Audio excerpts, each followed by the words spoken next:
worry, I'm not afraid. So, hello, I am Vipsha and I am doing a readathon. I got some coffee, I got my muffin. Let's get this done. Okay. Okay, so I'm doing a readathon called I am doing a readathon called Fortnight Frights, and it will go on for the last 2 weeks in October. And we're reading spooky books, watching films, and the focus of this readathon is to read books and watch things which are not generally read or hyped up or discussed about in the mainstream horror community, but it should be because they deserve appreciation. And it was started by Seji from the Artisan Geek, who, if you're watching by any chance, please just take care of yourself, take care of your mental health. Do not feel pressured by anything. You are loved, you are appreciated, and she's amazing. Yes, I will link her channel down below and the video which announces the readathon, and I am doing it. So, yes, I am filming it because I thought I had a camera and I should use it to do something because I'm hardly going out of the house. So, the books that I will be reading, I will talk about eventually as I proceed with them. And the bingo board is amazing. We'll add a slide showing the things that I checked off on the bingo board,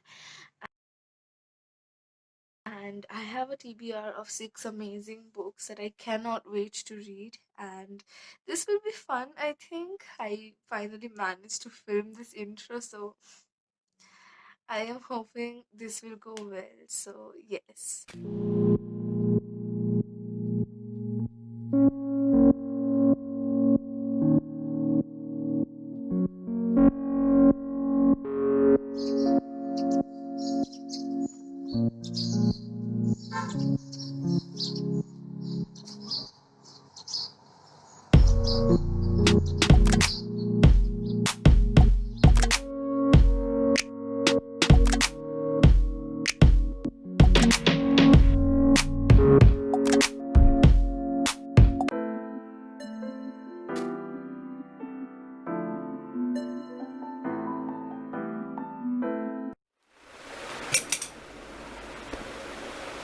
Hi, hello.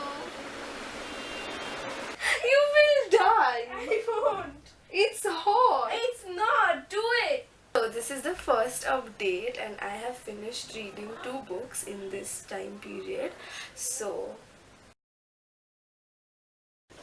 it is a good book because it is intriguing, because whenever I think of horror, I think of like darkness, cold, desertion, desolation, abandonment. Yes, but this book has opposite themes. Like, it is hot, sweaty, it is overpopulated, there is like impoverishment, people are fighting governmental unrest, and yet there is so much scope of horror, and it is also so close to home.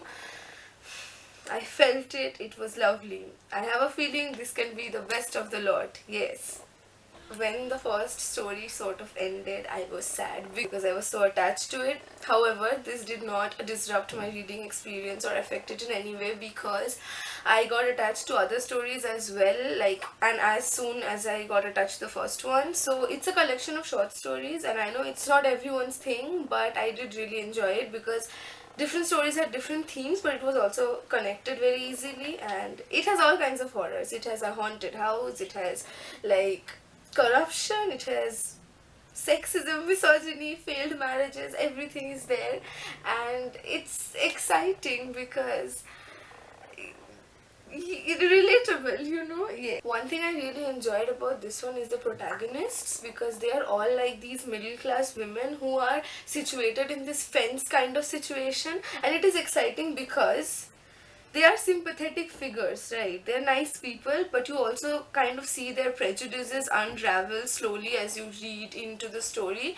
and I enjoyed that slow unraveling of like meanness which actually lives within middle class aloofness. Very revealing, very real. I think it will be the one of the best, at least if not the best. So yes. So the second book is The Year of the Witching by Alexis Henderson, and had I picked it up independently, I would not have liked it as much as I did after I read Things We Lost in the Fire, because it gave me the necessary refreshment of sorts. Because it is the, it's the typical YA fantasy, dark fantasy adventure story where children know better than adults, and honestly, where is the lie? The characters in it are very interesting, and I think that the themes that it deals with, like religious fanaticism and religious submission, and the way we navigate the world of truth and lies, and what is truth, and how to deal with situations in which your own moral conscience is questioned.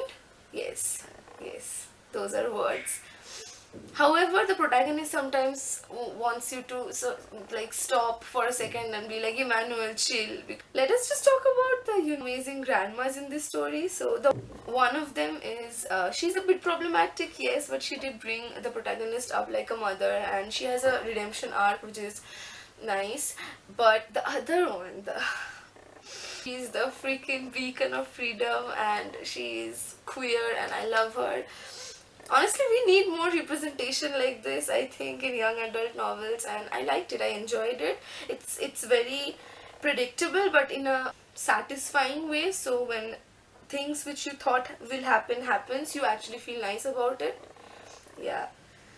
So I will update you on things that I've read later on. Yes. Yes, coherence. Yes, thank you.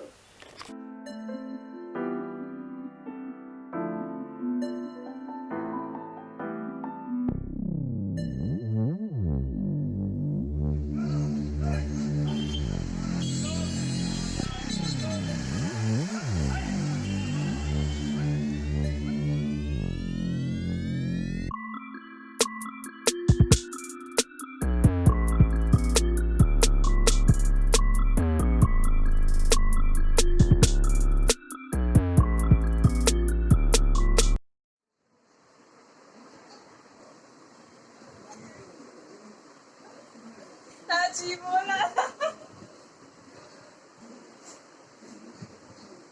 अच्छी नहीं है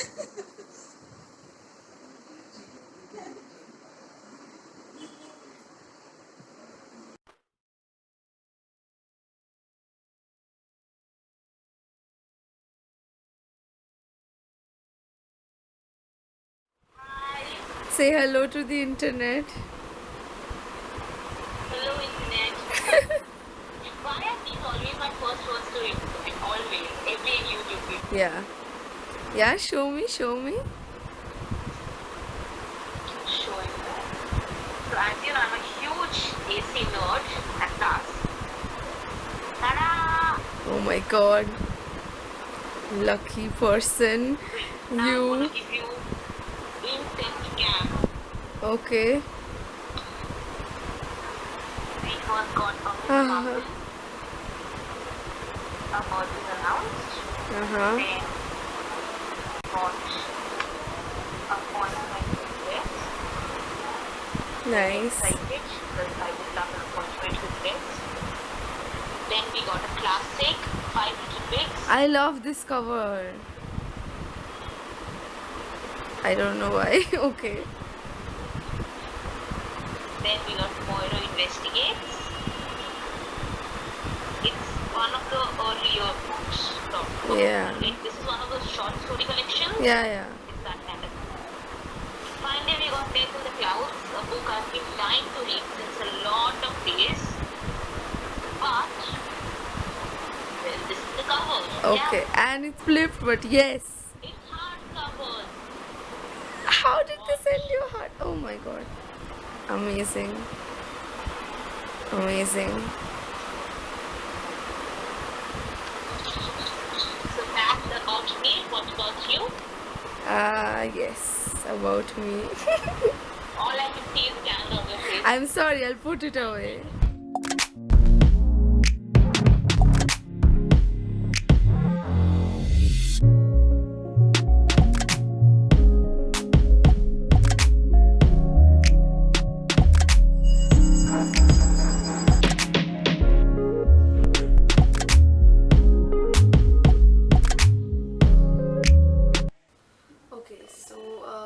update on something else that I wanted to talk about. If you read my description, you will see that there are certain links listed under the title of TLM. I just wanted to say what it was. So it's for the Dalit Lives Matter initiative, and I'll just say what it is. So I live in a country in which you can be discriminated against based on your caste, and by discriminated I mean you can be deprived of all sorts of opportunities, starting from education, employment, to even your right to make your voice heard. So it's a huge struggle, it has always been, and there have been some recent events which I will not talk about in detail about the specificities, because as an upper caste person who is also middle class, I do not want to hijack the genuine Dalit voices which need to be heard more. Certain resources as well which you can read, which will help you know about the things which happened recently or which have been happening for like a long time. So there are also certain links which will direct you to places where you can donate for the initiative. So I will appreciate it if you actually go through them, since you're already here. So thank you. Yes.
So yeah, this is another update. So firstly, Mexican Gothic.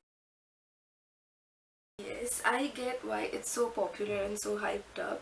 It is a quintessential Gothic novel, and I kind of liked it. I liked it, but the thing is that the horror elements did not gross me out as much as I would have liked it. I was terrified by the racism and the colonialism and the general human nastiness which was present in it, but I wasn't as scared of the body horror as I would like to be, and I do think that I am not someone who has the stomach for it, but turns out I do. I have to mention though that I will never be able to eat another mushroom again,